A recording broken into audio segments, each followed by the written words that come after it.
How do you feel you bring transparency and clarity into this sort of amalgam of your success? How big of a part does it play in your success? I think you and I have had this conversation of I don't have a filter to a fault. And I think that allows the ability to be almost overly transparent and also just kind of blunt with this is how the process is. This is how it's going to work. We know how it doesn't work. We're not for everyone, but those that we are for fully appreciate it. We're not afraid of somebody saying no. And I think you can be super transparent if you're not afraid of that no or that I think will pass.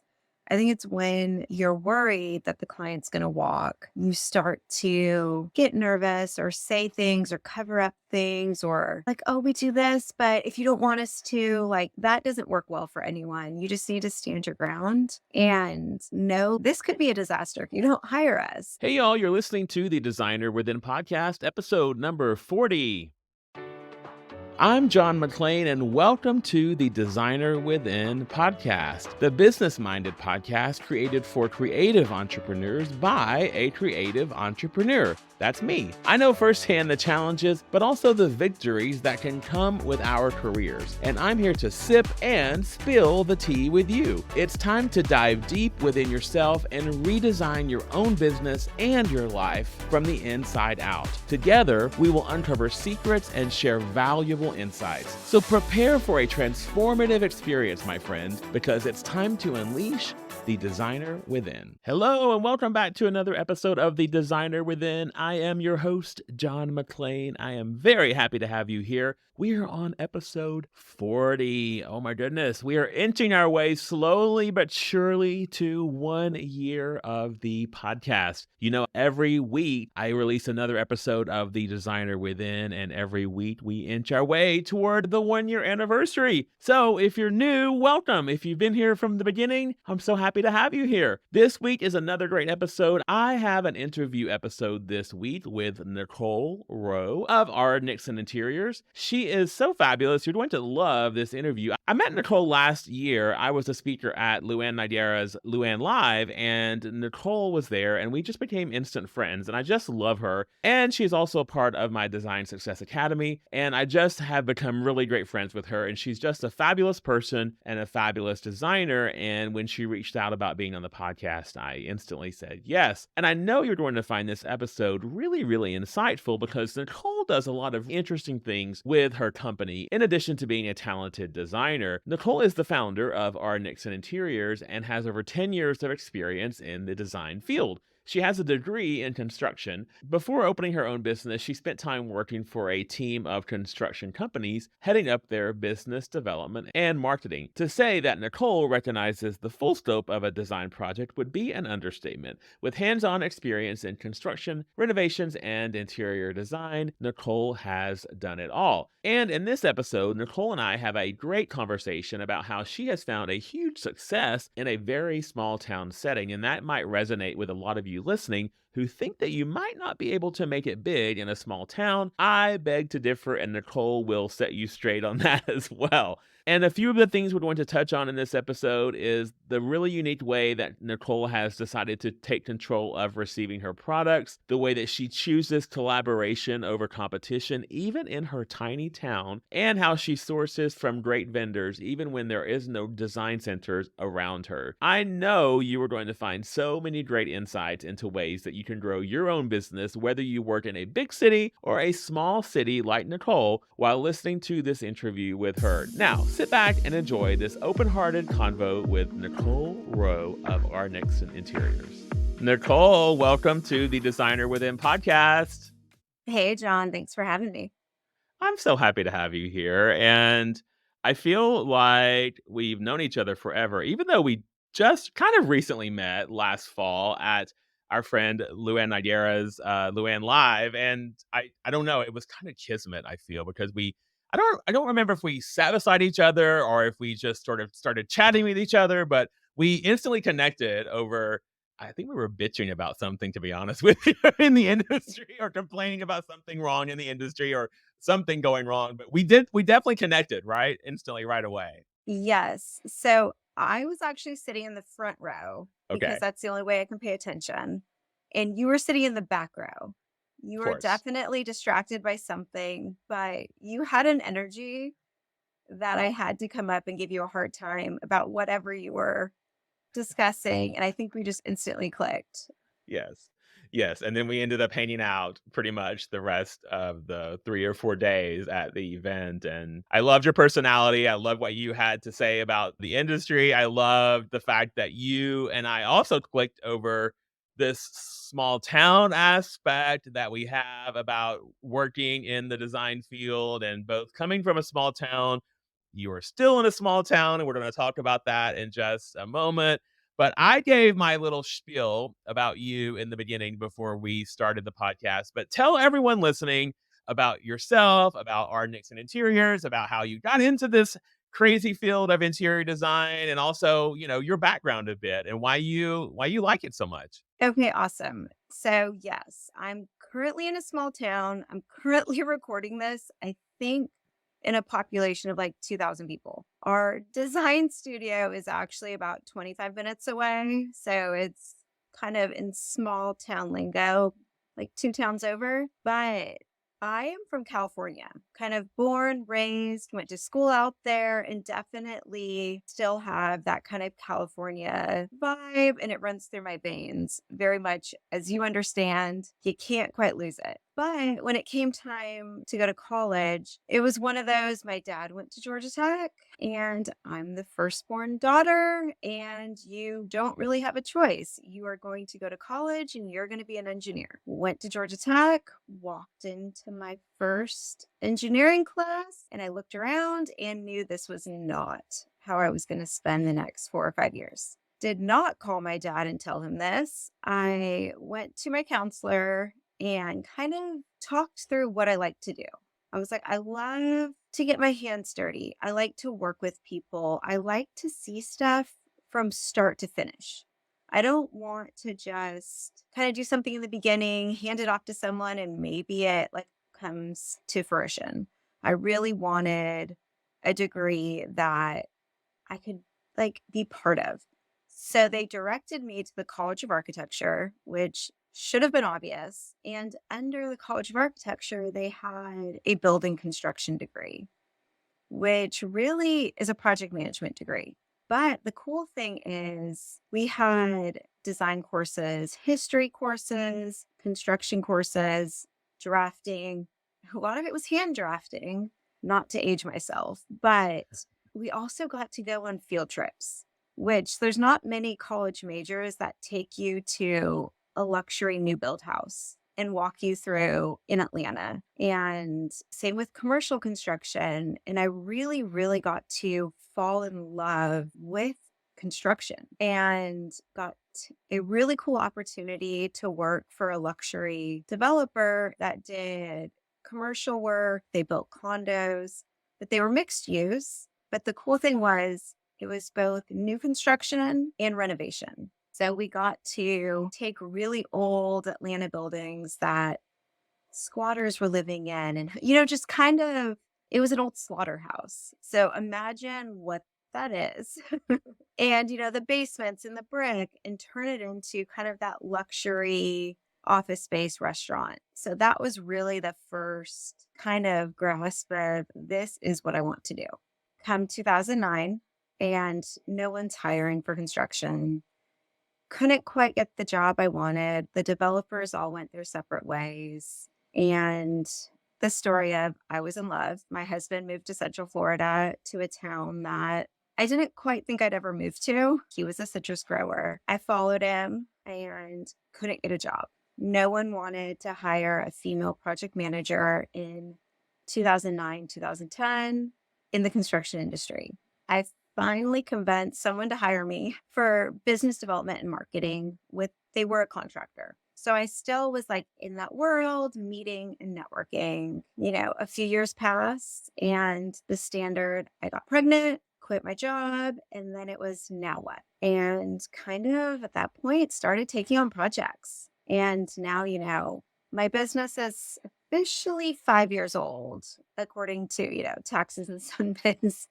But we've been doing it a while and I love it. I love the construction side. I love just the drawings and meeting with trades. And now to have a business with employees and a design studio and the warehouse that we'll talk about later, like it's so cool to really live out the dream. Wow. Does your family have an entrepreneurial background as well? Or is it something that you sort of spearheaded on your own and went out and did on your own? Because doing construction and renovation and having that passion is one thing in project management, but entrepreneurial is a different avenue all of its own. How did you decide that that was a path that you wanted to take? Yes, actually, my dad had his own business. Okay. He was the engineer that I was talking about. He had a filtration company. They did design and sales. He had a warehouse and an office in LA. So I grew up, going to his office and filing papers and, doing all the working for your dinner type thing. But he always kind of showed that you have your own business. You probably work more than you would for someone else, but you get to grow something awesome and you can control your schedule. You can really you may work 80 hours one week, but you can go on that vacation and you can do some of those neat things. But my dad was actually one of my first employees at the design studio. I hired him on and begged him to learn AutoCAD so he could help me with drafting. And it lasted about 6 months, and he decided that he liked traveling and playing golf during the day a whole lot more than working for his daughter. Oh my gosh. Your dad was your first employee. That is, I don't even know if you call that full circle. I'm not even sure what you call that when you hire your parent who as an employee. That is interesting. Yeah. Well, I mean, I do say that my husband and I worked together early on for a short period of time as well until he was like he wasn't really sick of me. He was just sick of doing the job. He wanted to go back to his actual career at the time. So I get it. I get the fact that, okay, it's time to move on. And, we tried, didn't we? We really tried to bring our family in to help us out. But good for you. I mean, that's wonderful. I love that. So love brought you to this small town, but then you decided to take this small town and turn it into this place where you could develop a career out of your passion. So what made you decide to take what you learned in college and what you learned in Atlanta and what this passion that you picked up in Atlanta and turn it into something in this small town versus talking to your husband and saying, "Okay, I want to go to these bigger cities that are just next door because I know where you live and there's two major cities, or bigger cities, I should say, right next door. So what made you decide to say, okay, I'm going to do this here versus trying to talk him and into moving into these larger areas that are not too far away? So first off, he is a citrus grower. Okay. There's no big city in that blood. Atlanta was as good as it got for 4 years and he was out. But there's something special about kind of that analogy of being the big fish in the small pond and realizing when I started the business, I'm doing the Google searches, I'm trying to figure out who else is doing this here. Who could I work for? Who could I try to mentor me? Like, who could I reach out to? And it was falling short. There's builders whose wives or daughters were helping them, helping clients. And there was a couple designers, but there really wasn't anyone who was tackling the full service, start to finish, make it awesome kind of business model. And through kind of just research and networking, I saw an opportunity. And when you see that, it's hard not to like take it full speed. And even now, like when I see, like on Instagram, someone will post like that they're in the same kind of county or area. And I'm one of the first to reach out, be like, let's get coffee. Are you charging for consultations? How are you doing your receiving? Are you ordering, wholesale? 'Cause that makes me better if others are doing similar. And there's enough to go around. But the small town doesn't understand. They don't have like LA where there's, 10 designers every block.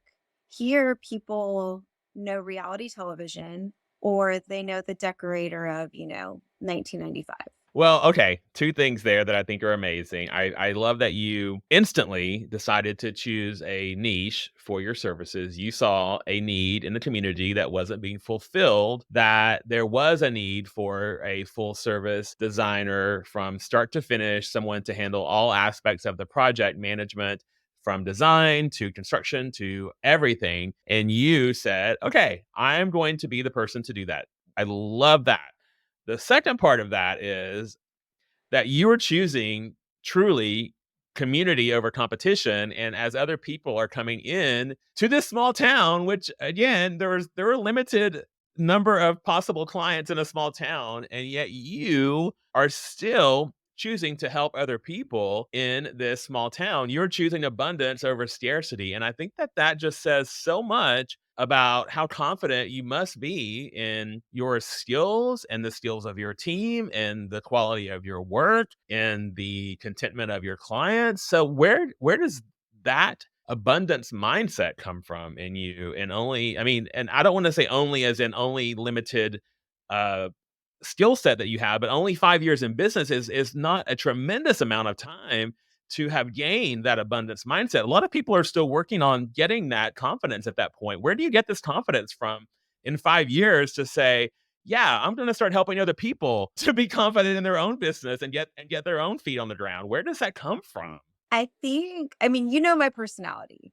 Yeah. I am the first to admit I am not for everyone.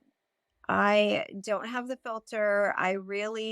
I know what I like, I know what I don't like. We are a very decisive firm, but that goes with clients as well. Like, if you're not the right fit for us, it's nothing against you or us, it's just not going to work. We can only take on, a dozen, 2 dozen projects a year. We want them to be awesome. We want the clients to love us in the end.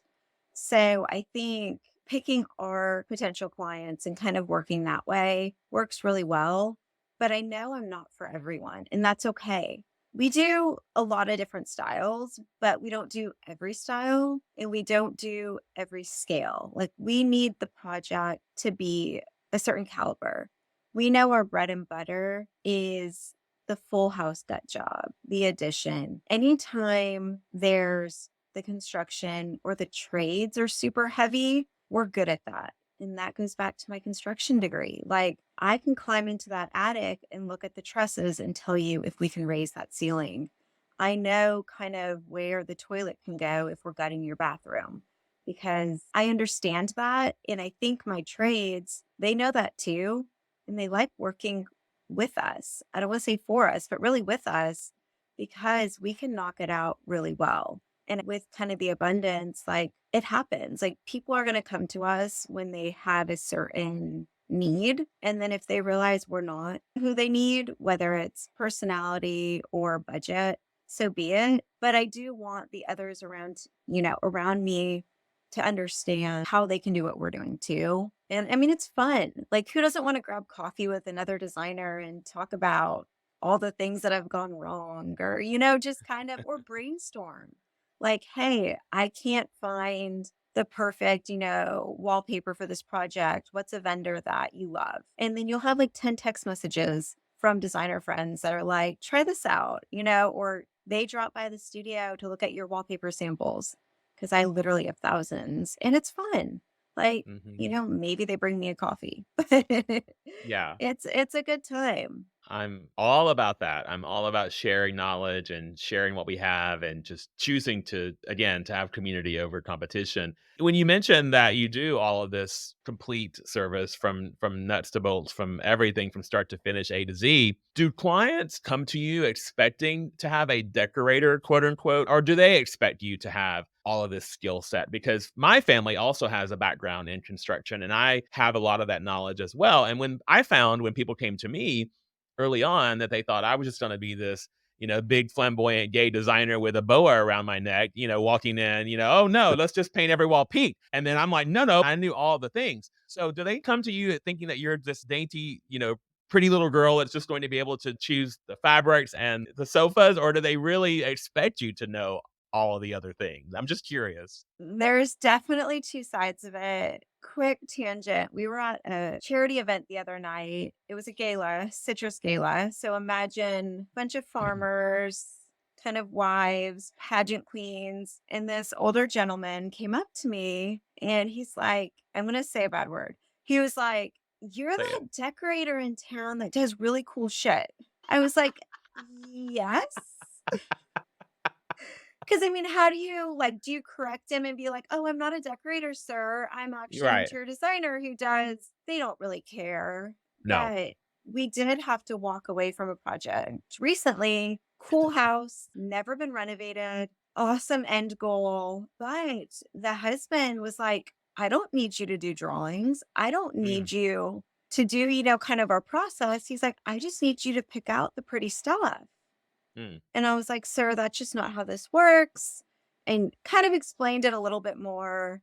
We compromised on a designer for a day, as you kind of know how that works. Process with his wife to just help them. But he didn't see my value and he didn't want my value on the project. And it wasn't worth fighting for my value when I know there's other projects, but they do. I mean, my parents live in a 55 and up community, and I get phone calls from their neighbors wanting to pick out pillows and paint Yeah. colors because I'm the decorator, and that's hard. But I think within the trades and the contractors locally, we've proven ourselves. And same with vendors. People know what they know, and they know, like I said, that kind of 90s decorator. Well, I will tell you this, there are and I don't say this very often, and I don't say this very lightly, but there are very few people that I would have decorate my own home, and I would actually have you decorate my own home because you Oh, have an aesthetic that is different than what I see, and honestly, it doesn't fit in with what people would suspect to find in your area or even in the state of Florida, to be honest with you. And I think that's what sets you apart. That to me is the defining reason that you do get that special client and that you do find the clients that are, as you say, right for you and that you do feel that you can work with on that deeper level. Because I have the same clients in Orlando because we're not for everybody. And those clients that you are for, they do find you, right? They do understand, like, oh my gosh, what is this? This is something, this is different. This looks different. You're not putting pineapples and, starfish in every room. Like, this is not that traditional Florida look. yeah. You are, which, no, no, whatever. If that's your thing, that's your thing, but I'm just saying there is a difference in what you do aesthetically. But then I think what you probably do, and correct me if I'm wrong, is that you take it one level deeper and say, yes, this is my aesthetics on top. But then here's what I'm going to give you underneath that is all of my experience, all of my education, all of the foundational things that I can give you to support that beautiful look is all of the things that's going to get you to that look, which is the construction knowledge to get you there and the project management that I have to get you there. And then I'm sure they start to appreciate that even more so as the project develops, right? I would agree. Also, the good contractors appreciate it. The good Mhm. contractors appreciate us knowing timelines and processes and lingo and kind of the realities of the industry.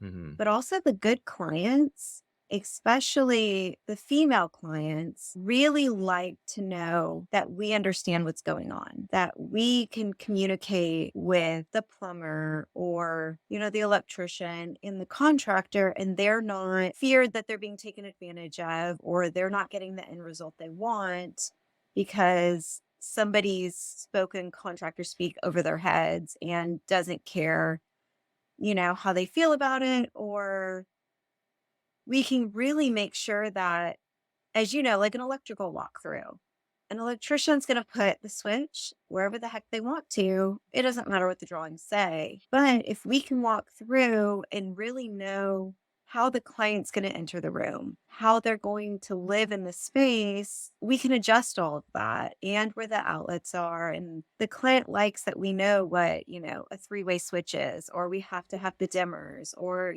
in Florida, your recess light should probably be at 3,500, or they know we can talk that way. So the client doesn't have to. They just have to show us a couple pretty pictures of, what they're hoping for. And I really think that gives everybody confidence when they can Mhm. kind of accept that we do bring that value, especially when they hire us on early.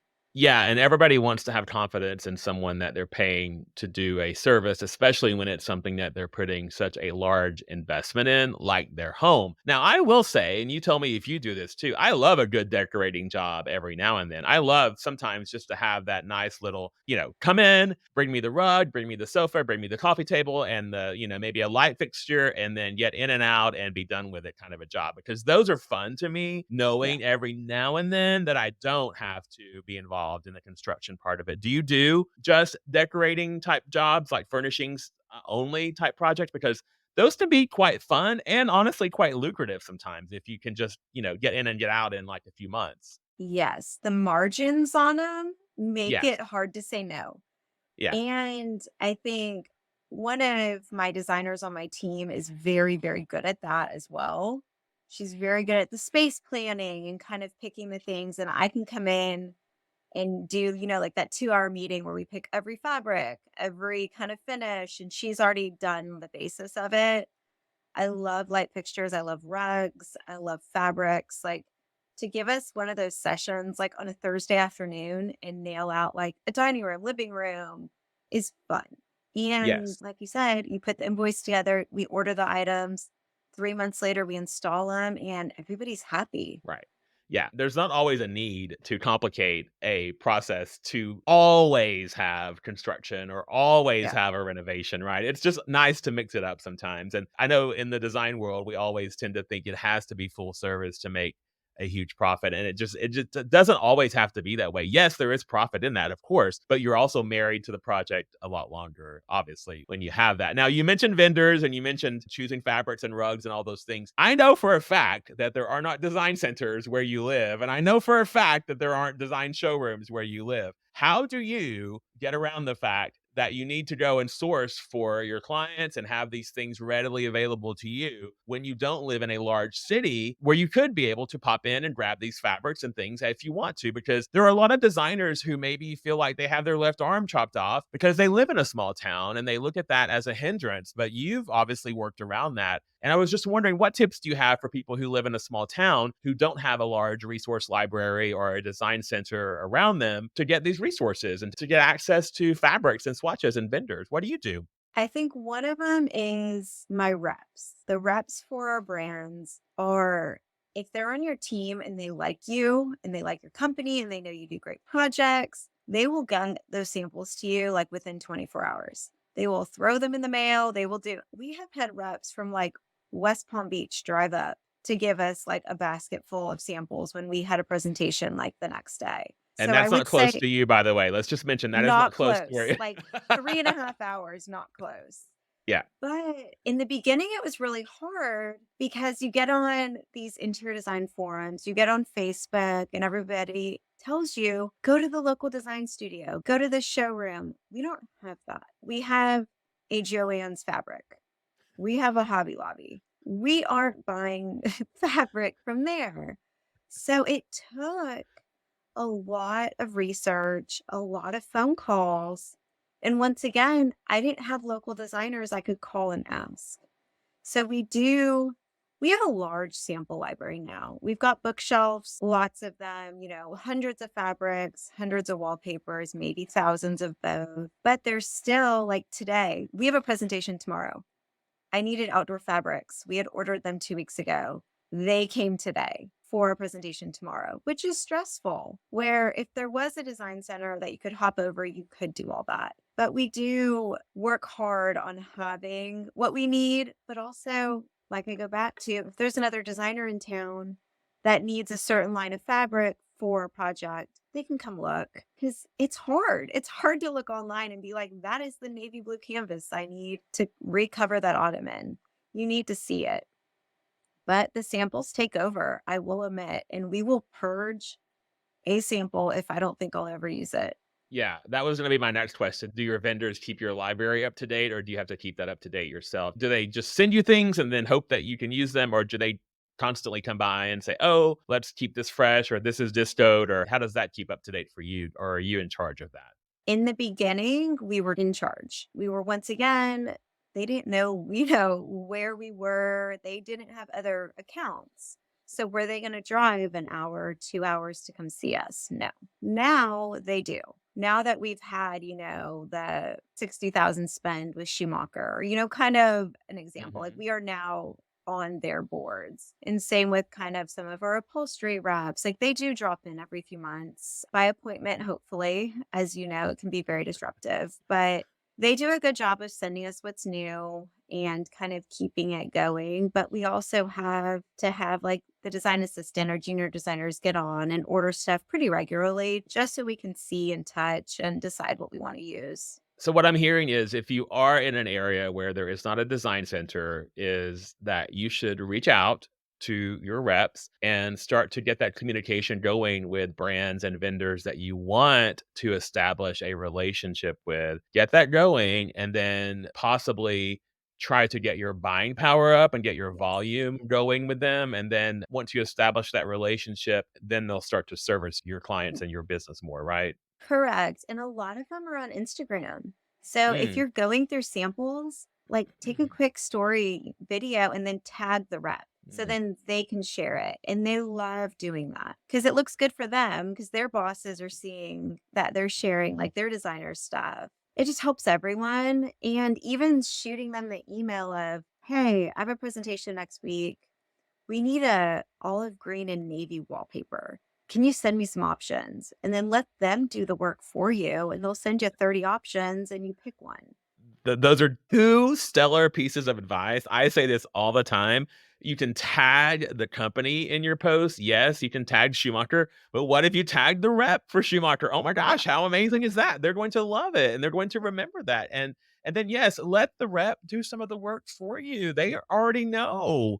They Yeah, already know what they have in their line, and it's oh my god, if you shaved off 30 minutes or 45 minutes of every day that you're working, how much time does that add up in your week? That's so fantastic. Those are such great pieces of advice for everybody and so simple to do, just so simple and easy. Everybody listen, write those down. If you don't take anything else away from that, do those 2 things and it will change the way that you run your business every week. That's so fantastic. I know we got off processes a bit, but do you share any of your processes with your clients up front? Do you say we have a process? Do you tell them that you work systematically or that you have workflows? I'm just curious about how much of that upfront process you tell your clients about, or do you just let them know that we have a system in place? What do you tell them? How much do you tell them in the beginning? we do. We really try to set their expectations pretty early. Our contract kind of goes through our steps so they know what the process is. It doesn't break down like this is exactly what we do, in this phase, but it does let them know that, hey, we have these dozen steps. We are going to check them off in order and we're not going to kind of jump around. But we also send a kind of a welcome packet and this is what to expect from us. This is our process. This is how you communicate with us. Kind of here's links to your contract and whatnot. But also, this is how we make money. And we really explain the things we do, whether it's flat fee or hourly, we do both. Um, but when it comes to the procurement, like we are ordering from our vendors that we have worked very, very hard for many years to develop relationships for. We are going to charge you a reasonable price. And, we were going to do the procurement. We are going to order it. We are going to, and I know we'll get into it, kind of do the receiving, inspecting, holding it, and then kind of get ready for your install. But we do break it down because we want them to see how much work and effort is going in and really explain what the flip side would be. Like, if we're not doing, steps J through T, you're ordering this yourself from Crate and Barrel and getting 100 boxes to your door that you have to deal with. So we are comfortable with kind of explaining the processes of it all and really letting them know this is the value we're bringing to your life and you're going to pay for it. I love it. No, I love that you lay it out on the table up front and the expectations are there and saying this is how we work and accept it or, or not. And I think Yeah. that's part of the vetting process, that whole like courting phase of deciding if you're going to work together. So we've talked about, working in a small town. We've talked about finding the clients. We've talked about finding vendors. You do something that's probably somewhat rare in our industry and is something that maybe some people have thought about doing is that you have your own receiving warehouse in your company. And I'm sure a lot of people just got the shakes all over just thinking about having that because it is its own entity. It's its own business, really, if you think about it, when you have a receiving warehouse in your business. But first of all, I want to know how you have it set up, and then I wanna dive into all the things behind it. But tell me how you actually have that set up in your business, and then is it actually connected to your business? Is it separate? How does the logistical part of that work for your receiving warehouse with your products? So right now we're under the same umbrella. We are Perfect. all our Nickson Interiors. We have a design studio that has a warehouse connected to it, which means we have a loading dock and a loading dock that can service a 52-foot trailer, which is really kind of the key. When you order from our vendors that require the receiving warehouse is kind of how you get our wholesale pricing, as we all know. They don't have lift gates. They don't have a team of people that are white glove delivering it, and they're not going to leave it at somebody's front door. You have to have the loading dock, which was kind of step one. And as you can imagine, the loading dock part was actually kind of challenging because many warehouses are either huge, like 20,000 square feet, 50,000 square feet, have 8 bays of trucks. Like we wanted 1 or 2 bays and we wanted a couple thousand to find a spot that wasn't super sketchy. As we joked that, like, I don't want my employees getting murdered as they're, unpacking boxes. So we found a great location, and that was kind of the step one. Step two was finding someone that understood kind of the importance of it. So that's our warehouse manager. And he is the one that is, kind of, he goes through the POs. He also is the one meeting with the truck drivers, getting stuff off the truck. He is opening every box that comes in, photographing every single item, whether it's damaged or not, uploading it to, we use Google Drive. So every client has a folder and it's like furniture is kind of how it's labeled. And then there's a damaged folder and a perfect condition folder. He uploads the photos into whichever folder. And then if it is damaged, he always will let one of the designers come look just to make sure it's not like a faux finish or, he's not a designer. He is a dude, basically. And I'm using that word because he is a man that does not know the difference between white, cream, ivory, and bone. It's not his But industry. Yeah, he doesn't work in the not his industry. industry, but what he does do is he will say a sofa comes in, he will go find the sample of the fabric and go compare it for us. Like he understands. Yes. So we have gotten him, he's been there for a year and a half now. So he understands. And then once the items have been inspected, they get repackaged. So plastic wrap boxes, however the item needs to be repackaged, he will do that. And then we label every box. We have specialty stickers we've designed that have our logo. Then they have the client name. Then they have the room it's going in, and then what the piece is called. So that sticker is on the outside of every box. And then we have another sticker that each room in that house gets a letter. So say it's entry, that letter can be A. And then each item gets a number. So then it will be like A1 is the foyer table. And then say A2 is the lamp, but there might be a lamp shade and, a lamp. So they each get their own. But then we have a spreadsheet that has every single letter number written. So when it comes time to load it on the truck, we can cross off, like each box off. But then that's also what we send to the movers because we do not have movers on staff.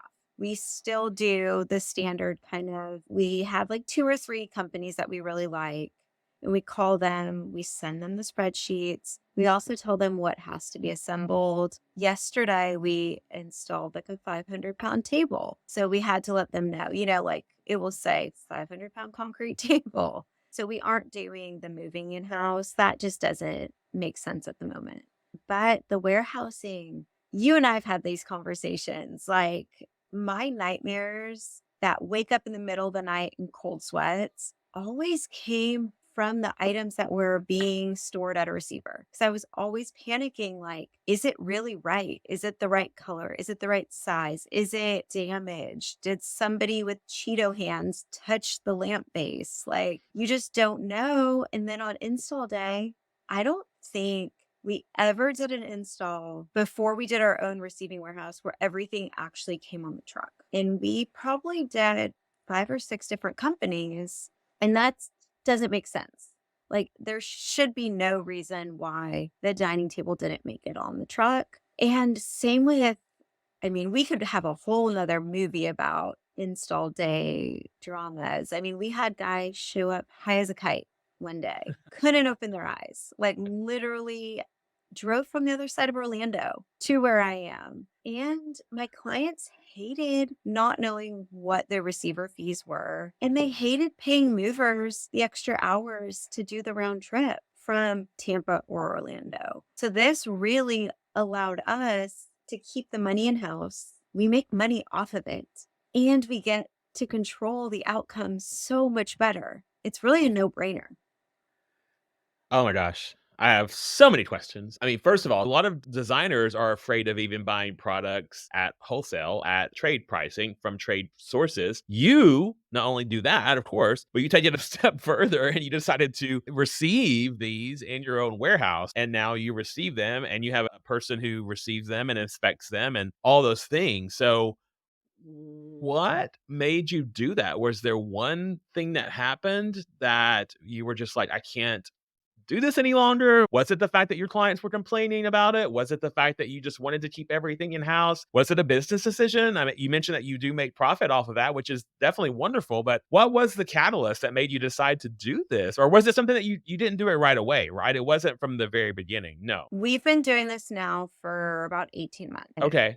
I don't think there wasn't like one day where I like fell on my knees screaming that I was going to do this myself. I think it was kind of each time something went wrong, we made note of it and we realized there was nothing different that we could do as a design firm to make whatever happened not happen. We checked the pictures, we sent the spreadsheets, we made the phone calls, we did all the things you're supposed to do, but stuff was still arriving damaged or missing or wrong, or there was just something every single time. And I hated designing a space, but not actually seeing the coffee table or the rug or whatever until it was in the client's house. It didn't make sense to me. Or to get a console table now and be able to style it in our warehouse, take a picture, package it back up, then everything goes to their house and somebody else can style that console for me because they know how to do it.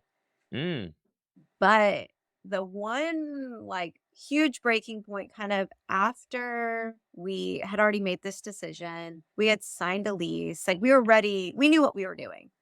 We had gotten an email from a former employee of a receiver that you and I have both used that said, hey, by the way, there's rodents, there's cockroaches, there's boxes that aren't ever being inspected. Your stuff's getting stolen because they said it was damaged, but it wasn't really damaged. They took it home. Like, maybe some of it wasn't true. Maybe some of it was just a disgruntled employee that was upset. But when I realized I had no way of knowing, it just didn't make sense. And our clients spend less money now than they were, but kind of circling back to the small town, people in my county did not understand what a receiving warehouse was. It Mm. wasn't like in New York or LA where that's kind of common practice. Here, they were like, well, why can't the boxes come to my house? Or, like people just didn't get it because very few of them knew someone who had used a full service designer and done this process. So the education to the client of, hey, we have to use this receiver. Hey, you have to pay X amount of dollars. Hey, like we aren't in control of really any of this, but there's no way around it unless we do order retail. And we're not going to order retail. We all know how awful it is to be on hold with Pottery Barn. You've done that once and you're never doing it again. So, educating them in that document I was talking about of how we make money also tells them, hey, the only way we get to order you this awesome rug that we're importing from India is because they can deliver it to our warehouse and we can accept a crate because we have a pallet jack and we have all these things. Makes it, they love telling people this. They love knowing their stuff's in Lakeland. They love when I send them that obnoxious picture of me standing like on a chair, like of 800 boxes, like lined up, because they know their stuff's safe and they know their stuff's down the street. Not that we would ever do anything negative to a client, but I think them knowing that 200 grand of furniture is sitting in Orlando is kind of stressful. But if they know that 200K of furniture is sitting like 5 minutes from their house, I think they can breathe a little easier.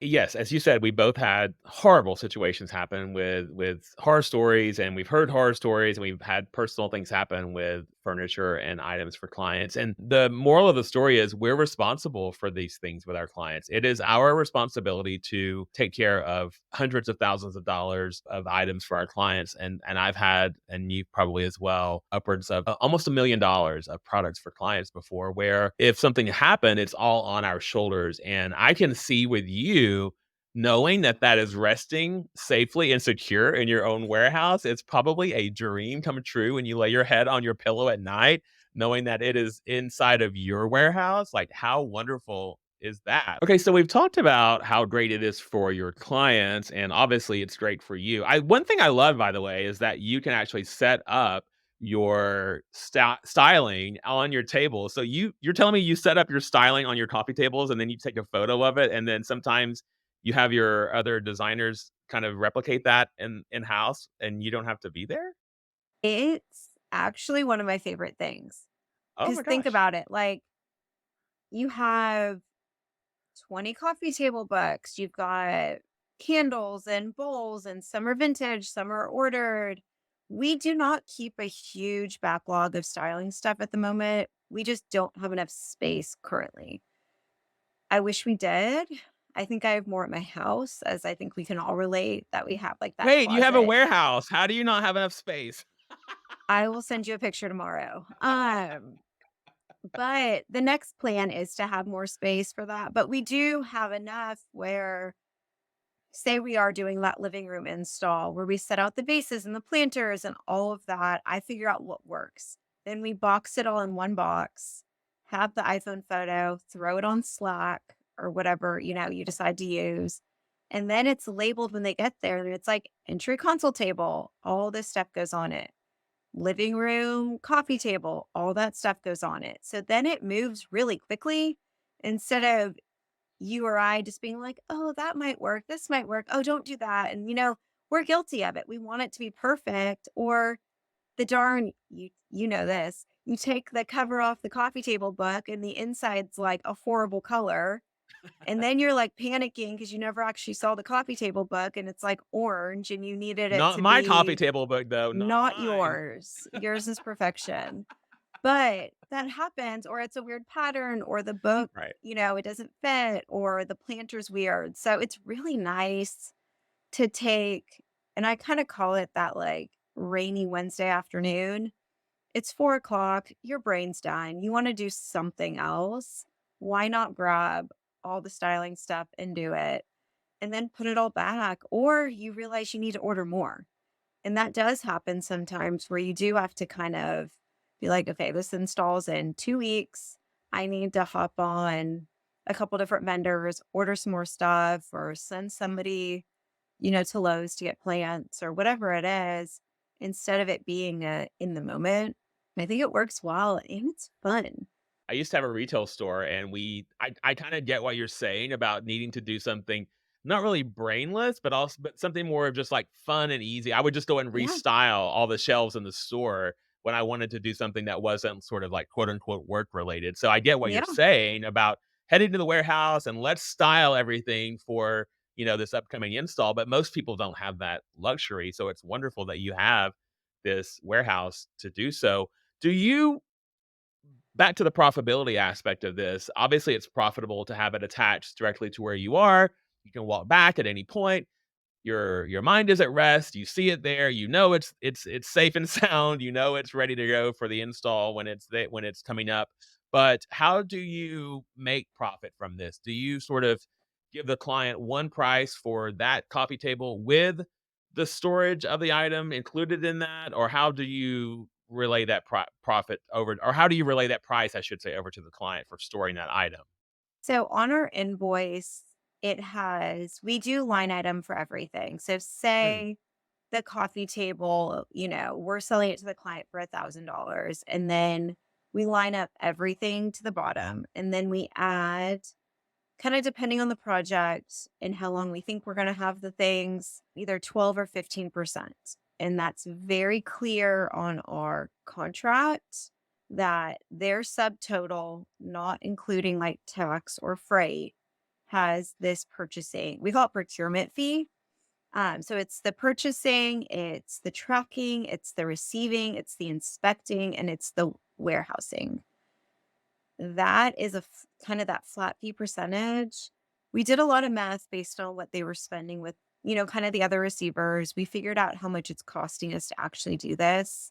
And we have found that 12 to 15%, if it's a quick turnover and the items are we vary it based on what I think it's going to take, but it works well and they see it as a separate line item and it's a kind of a service line item. And then for both our flat rate and our hourly projects, it's not included in that fee. It's kind of on their purchase fee. So, when you're getting that larger check for their furniture order, it's all there. So you're getting that money up front. You're not chasing them down every month or at the end of the project being like, you're receiving fees this $3,000 this month. You're receiving fees 1,500 this month. Like clients hated that, paying for stuff they don't even see. So for us, it's like, hey, you just spent 100 grand in furniture. Now you need to spend, 12 grand on our purchasing fee. And it's literally in their contract, probably like 3 times. And it's in their how we make money kind of document. So they see it, they know it's happening, and it's not a surprise. I love it. Yeah. Well, I love you're in my program, and I love transparency, and I preach it all the time, and you live it and breathe it every day. You are everything that you said today, honestly, has been clarity, transparency, honesty. It seems to sort of be interwoven in your company. Is that a key to your success? Is that a key to how you relate to your clients? Is that a key to how you find profitability in your company? How do you feel you bring transparency and clarity into this sort of like amalgam of your success? How big of a part does it play in your success, transparency? I think you and I have had this conversation of I don't have a filter to a fault. And I think that allows the ability to be almost overly transparent and also just kind of blunt with this is how the process is. This is how it's going to work. We know how it doesn't work. And it's kind of that we're not for everyone, but those that we are for fully appreciate it. We're not afraid of somebody saying no. And I think you can be super transparent if you're not afraid of that no or that I think will pass.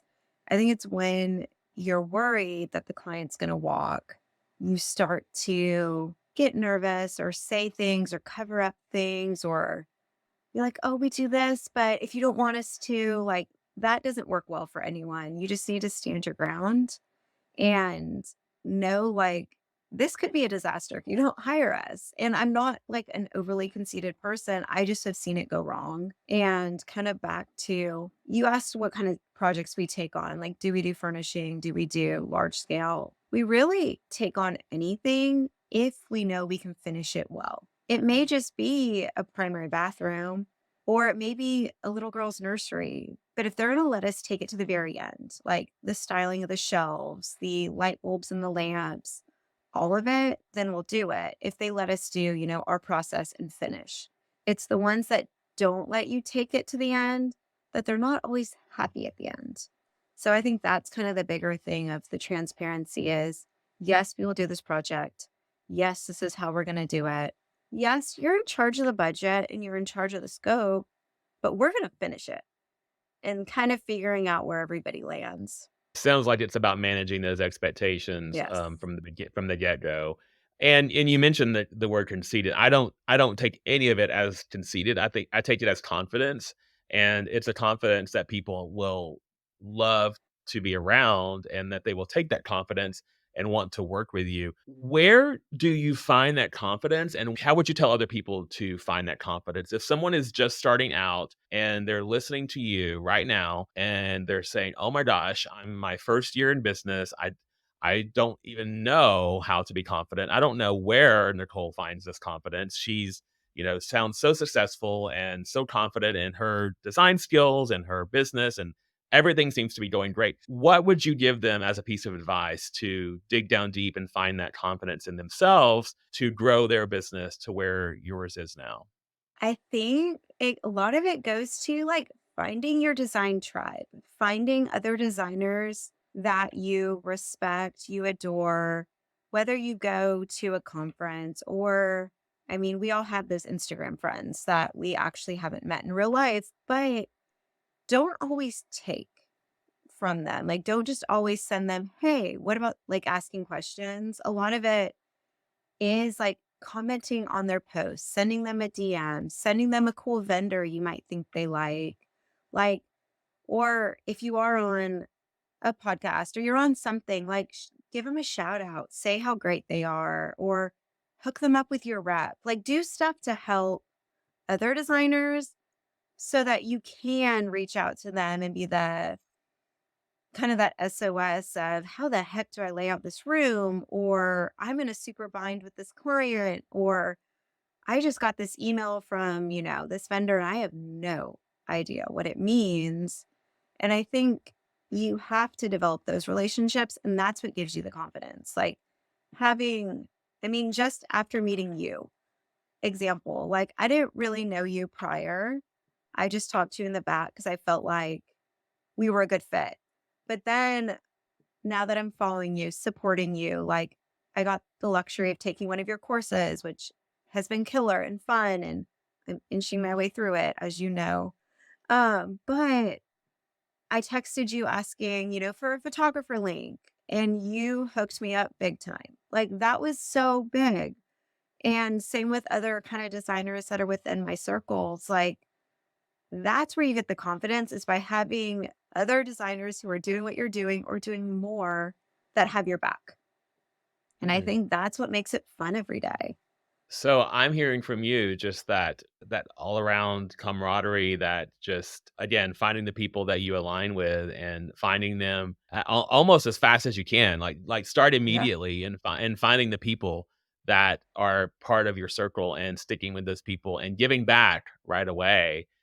Rather than just taking all the time, I think that's such good advice, and it's almost again, it comes from that abundance that you have. It's just this wonderful place that you come from, and I think that if more people came from that space of like, I have what I need right now, I have this abundance, I'm not working from scarcity, I have all that I need right now. And if you come from that space, you know what happens? More things start to come to you when you're coming from that space of abundance, and when you feel that you have all that you need and all that you want and all that you really should have right now, it just starts flowing into you, doesn't it? It's amazing when you're living in that world and you're living in that space of just wanting to share and wanting to give back, everything just starts coming to you naturally and automatically and so easily. And I love it. It's just such a great place to be in. I would say as a designer, like there is nothing better than being at High Point and seeing like another designer across the road or across the showroom and just like yelling and like chasing them down and just making a scene because it is so fun. And what we do can be kind of isolating at times. So to Yeah. be able to have other designers that cheer you on, whether you're sitting on a panel or just having a cup of coffee and hiding from everyone else. Like, it is so fun to like get on one of the like sketchy market buses and know like a dozen designers on there and just like hang out.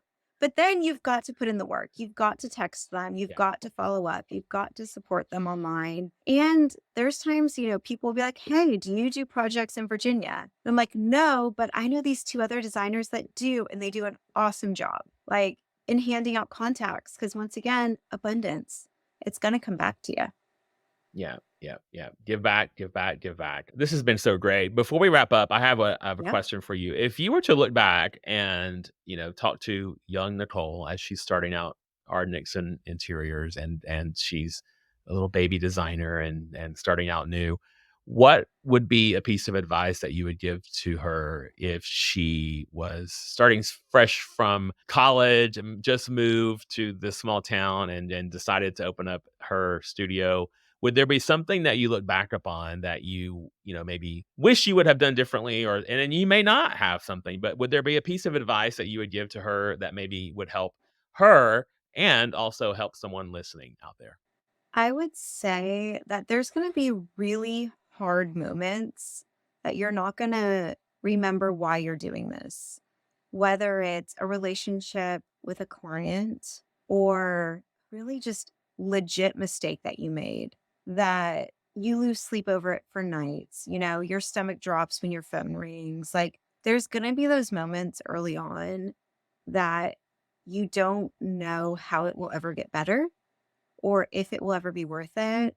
But then at some point, you're going to realize that your processes are strong. Your team around you, you look forward to seeing them every day. And the clients are there, the trades like working for you. It just takes grit and it takes mistakes. Like, it's some of those things we did early on. I cringe if I see some of those first clients like at Publix. I'm like, I can't believe I styled your IKEA bookshelves 9 years ago. But now that's what got us here. And I mean, there's probably going to be sleepless nights. There's probably still going to be things that happen that really kind of shake us. But at the end of the day, we get to make cool shit and we get to do cool projects and we really get to be our true selves. And that's a blessing. Beautifully said. Embrace the growth, embrace the change, and embrace the process. Trust the Sure. process. Really, really well said. This has been so fun. Oh my gosh, I could talk forever with you, just like we always do. So this has has been so much fun. Tell everybody all the places to find you. I love following you on Insta. You're so great on there. Lots of fun things happening with you right now at our Nickson Interiors. And tell everyone where they can keep up with you. Yeah, our handles for everything are our Nickson Interiors. It's Nickson. It's kind of a merge of my first name, my maiden name, and my initial and all that. But that's a story for another day. And we're on, apparently I'm on TikTok. We're on Facebook, Instagram, Pinterest, website and all that, YouTube even. So this has been fun. And I'm totally hopping on a plane tomorrow to California and decorating your house. See, never stops, never Done. stops. And we'll put all the links to where to Yeah. find you in the show notes. Nicole, thank you so much. No, thank you, John. Thanks for sticking with me to the end of the Designer Within podcast. It means the world to me. If you're ready to dive deeper into the topics that we've discussed here, be sure to check out my online coaching and courses program, designsuccessacademy.com. Here I will teach you everything you need to know to run your interior design business from starting the project all the way to the end, including marketing and pricing your services for profit. And for more information on this podcast, including how to be a guest or my design services in general, go to johnmcclain.co. That's johnmcclain.co. See you soon, friend.